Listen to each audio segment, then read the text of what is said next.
Friends, good morning. ಎಲ್ಲ tiffin ಆಯಿತಾ?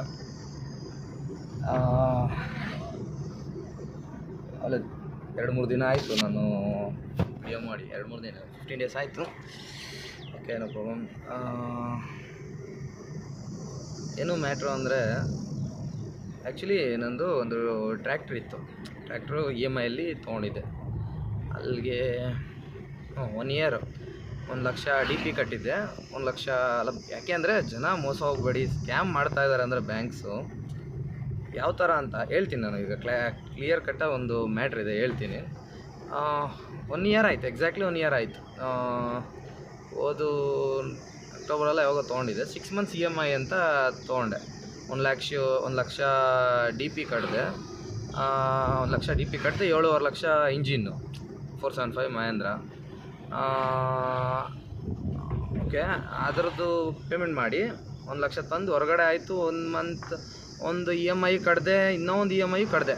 Okay, 2 years EMI ಕಟ್ಟಿದೆ. ಏನೋ ಅನ್ಫಾರ್ಚುನೇಟ್ಲಿ ಸ್ವಲ್ಪ ದುಡ್ಡು ಅಡ್ಜಸ್ಟ್ ಆಗಲಿಲ್ಲ, ಪೇಮೆಂಟ್ ಮಾಡೋಕ್ಕಾಗಲಿಲ್ಲ. 3ನೇ ಕಂತು EMI. ಓಕೆ, ಒಂದು 4 ಮಂತ್ಸು 3 ಮಂತ್ಸು ಟೈಮ್ ಕೊಟ್ಟರು. 3 ಮಂತ್ಸು 4 ಮಂತ್ಸು ಟೈಮ್ ಇತ್ತು. 6 ಮಂತ್ಸ್ ಅಲ್ವಾ, ಅದು ನಾನು 4 ಮಂತ್ಸ್ಗೇನೋ ಕಟ್ಟೋಕ್ಕಾಗಲಿಲ್ಲ. ಟೈಮ್ ತಗೊಂಡು ಕೇಳಿದೆ, ಸರ್ ಹಿಂಗೆ ಕಟ್ತೀನಿ, ಒಂದು ಸ್ವಲ್ಪ ವರ್ಕ್ ನಡೀತಾ ಇಲ್ಲ, ಕಟ್ತೀನಿ ಅಂತ ಹೇಳಿದೆ. ಅದು JCB ಇತ್ತಲ್ಲ, ಅದ್ರ ಜೊತೆಗಿರಲಿ ಅಂತ ತಂದಿದ್ದು.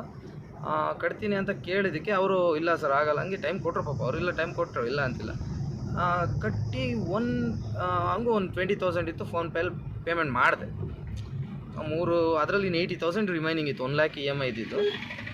ಮಿಗ್ಲಿದ್ದು ಕಟ್ಟಿದ್ರೆ ಏನು ಮಾಡಬೇಕು ಅವರು?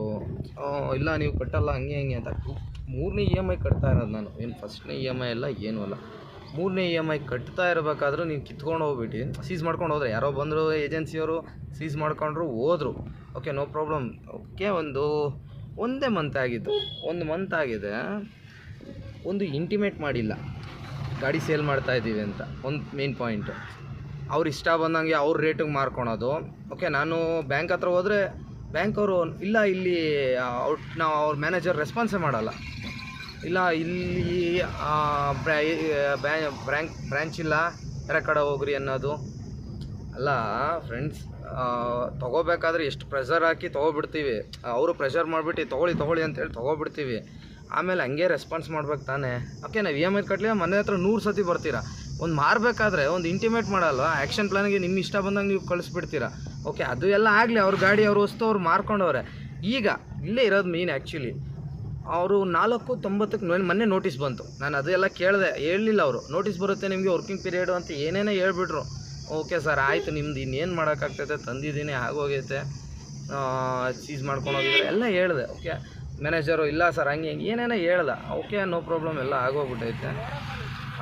ತಿರ್ಗಾ ಏನಂದರು ಇವರು ಮ್ಯಾನೇಜರ್, ನಿಮಗೆ ನೋಟಿಸ್ ಬರುತ್ತೆ ಅಂದರು. ಓಕೆ, ಅವರು ನೋಟಿಸ್ ಬಂತು. ನಾನು ನೋಡಿದ್ರೆ ಅದು ನೋಟಿಸಲ್ಲಿ ಹೆಂಗಿದೆ ಅಂದರೆ ಫ್ರೆಂಡ್ಸ್, 4:90ಕ್ಕೆ ಮಾರಾಕಿದ್ದಾರಂತೆ ಇಂಜಿನ್ನ. ರಿಮೈನಿಂಗ್ 7 ಡೇಸಲ್ಲಿ 2,30,000 ರೂಪಾಯಿ ನೀವು ಪೇಮೆಂಟ್ ಮಾಡಿರಿ ಅಂತ ಹೇಳಿರೋದು. ಹಂಗಾರೆ ಒಂದು ಇಂಜಿನ್ ಬಂದುಬಿಟ್ಟು ಈಗ ಆ್ಯಕ್ಚುಲಿ ಅಲ್ಲಿಗೆ 10 ಲಕ್ಷ ರೂಪಾಯಿ. ಅದು ಯಾರೋ ತೊಗೊಂಡೋಗಿದ್ದಾರೆ ಪಾರ್ಟಿ, ಯಾರೋ ತೊಗೊಂಡೋಗ್ಬಿಟ್ಟು ನನ್ನ ಹತ್ರ ಗಾಡಿನೂ ಇಲ್ಲ, ಏನೂ ಇಲ್ಲ. ಕಟ್ಟು ನೀನು ಎಷ್ಟು ಅಲ್ಲಿಗೆ 2,30,000 ಕಟ್ಟು ಅಂದರೆ ಎಲ್ಲಿಂದ ಕಟ್ಟೋಕ್ಕಾಗುತ್ತೆ? ಬಿಡು, 5-6 ಸಾವಿರನ ಹೋಗ್ಲಿ ಅನ್ನೋಕ್ಕೆ. 2,30,000 ಗಾಡಿನೂ ಇಲ್ಲ. ಅಲ್ಲಿ 3 ಲಕ್ಷ, ಅಲ್ಲಿ 2,20,2 ಲಕ್ಷ ಅಲ್ಲಿ ಕಟ್ಟಿದ್ದೀನಿ ಸ್ಟಾರ್ಟಿಂಗು. EMI ಕಟ್ಟಿದ್ದೀನಿ 2.5 ಕಟ್ಟಿ ರಿಮೈನಿಂಗ್ ಇದೂ ಕಟ್ಟು ಅಂದರೆ ಯಾರು ಕಟ್ತಾರೆ ಫ್ರೆಂಡ್ಸ್? ರೈತರೇನ ಇರಬೇಕಾ ಸಾಯ್ಬೇಕಾ? ಅಲ್ಲ, ಯಾಕೆ ಅಂದರೆ ನೀವು ಜನ ಮೋಸ ಹೋಗ್ಬೇಡ್ರಿ. ಹೆಂಗೆ ಸ್ಕ್ಯಾಮ್ ಮಾಡ್ತಾ ಇದ್ದಾರೆ ಅಂದರೆ, ಈ ಅದು ಸಿವಿಲ್ಸ್ಗೂ ಡ್ಯಾಮೇಜ್ ನಮಗೆ, ಅವ್ರಿಗೂ ಕಟ್ಟ ತನೂ ಬಿಡೋಲ್ಲ ನಮಗೆ.